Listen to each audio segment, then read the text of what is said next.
Okay, this is part 4. Part 4. If you haven't watched part 1, 2 and 3, go and watch parts 1, 2 and 3 because it won't make any sense. I'm talking about the sheep shit at Avebury, right? The farmer is allowed to let sheep shit all over a National Heritage Site.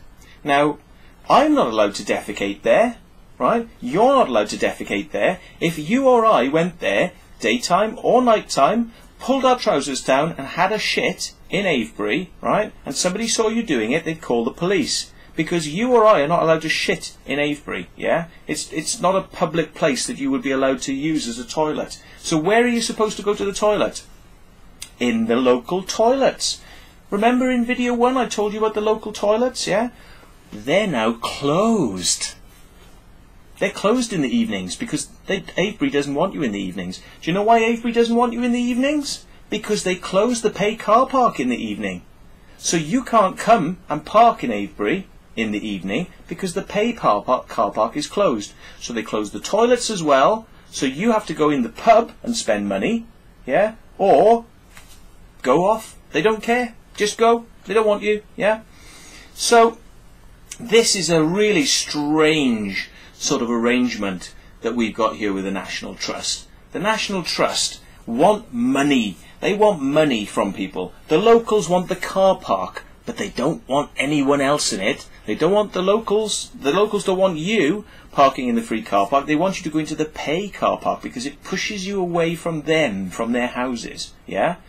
Why did they buy a house in Avebury? Why did they buy a house in Avebury if they didn't realise that it was a National Heritage Site and that people would be coming to visit it? Why did they buy a house in Avebury? Well, maybe it's because of this. Because if they can push the tourists further and further away and make it more and more exclusive and say, look, we've even got our own private car parking, so we've got 12 spaces. You can have 12 spaces for your house now. Not the one outside that the tax that you pay on your car allows you for, the one parking space outside or wherever you can park, but now you've got your own private car park, which used to be the free car park. It increases the value of the houses in Avebury, yeah? Here's the nasty bit about these houses in Avebury. Guess how these houses in Avebury were built? Anybody got a guess?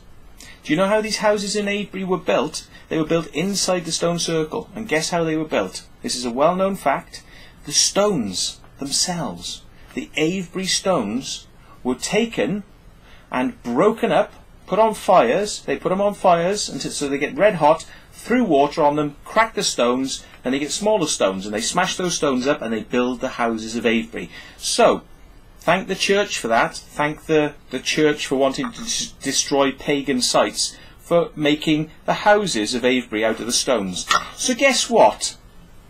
The people who live in these houses, who've got an awful lot to say about not wanting the tourists there, are actually, rudely enough, trying to increase the value of their houses, which are made out of the same very stones that are the National Heritage Site. They're made out of the fucking stones of the National Heritage Site. And these people want to increase the value of their houses by keeping you and me away from there and turning it into something which is exclusive for them. Yes?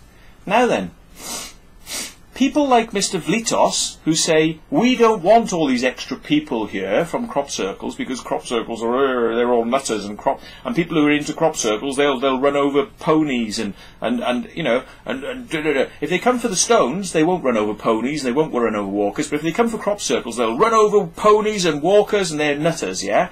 But he wants to actually have people coming to see the stones for being stones, okay? So he wants these people coming to see stones, but he wants them to go in the private National Heritage car park, which will charge you up to £5 a day to park, right? So it's a nice little money spinner. It's a nice little money spinner. And guess what the other sting in the tail is? That when the solstice comes twice a year, you got the solstice, you got the waning and the waxing, you got the 2 times of the year when the sun is at its highest, and you've got the longest days and the shortest days, yeah? When you've got those days, people come from far and wide, and they actually come to see Stonehenge, and they come to see Avebury. And good on them, they come there. But The Wiltshire police have got a little sting in their tail, because guess what? The locals don't want you coming there on Solstice. The locals don't want it. They don't want it. One night of the year, yeah, well, 2 nights of the year, but the real one is the summer solstice. Yeah, the winter solstice doesn't really receive that many people, but the summer solstice, yeah, this is the big one, yeah, 1 night a year that people will come and hang around in the stones waiting for the sunrise, and the locals don't like it. The locals complain to the police that there's too many people, yeah, and it's all just a bit too much. So guess what they do? Guess what the police did one year? They actually closed the pub. They said, nope, no pub. You can't have drinks. You can't have drinks in Avebury. No, we've taken this over as a control centre for the police. And they had the police there in force, like as if they're expecting World War III, like as if they're expecting some sort of revolution where people are going to stand on top of the stones and say, the country is now ours, and the police are going to have to go in and truncheon them down. You know, they fly overhead in the police helicopter, which costs £800 an hour to run, which is the Wiltshire Air Ambulance, which is publicly funded, yes, through donations, and they fly overhead in the Wiltshire Air Ambulance / police helicopter, and they shine their big searchlight down into the stones, and they go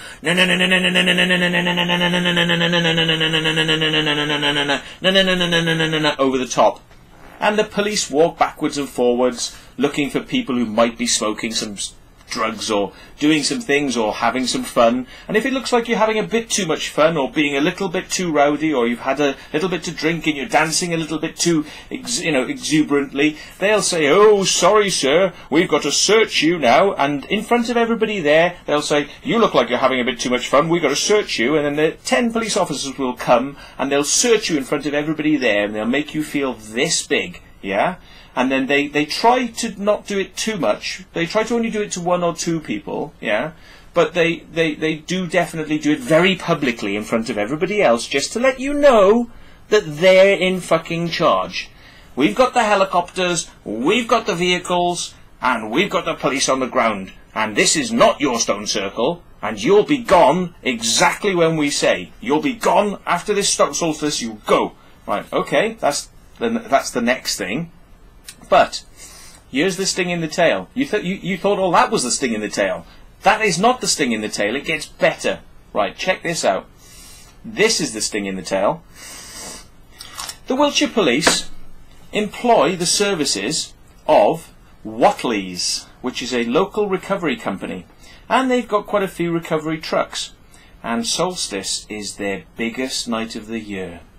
It's their absolute fucking goldmine night. Now, the police have cleverly painted double yellow lines around the edge of Avebury. Never used to be there because it's a public road, but they changed the allocation so that people couldn't park anywhere near Avebury. They have to park about a mile away and walk in. Now, a lot of people don't know where they can or can't park because they don't live in the area, so they don't understand the rules.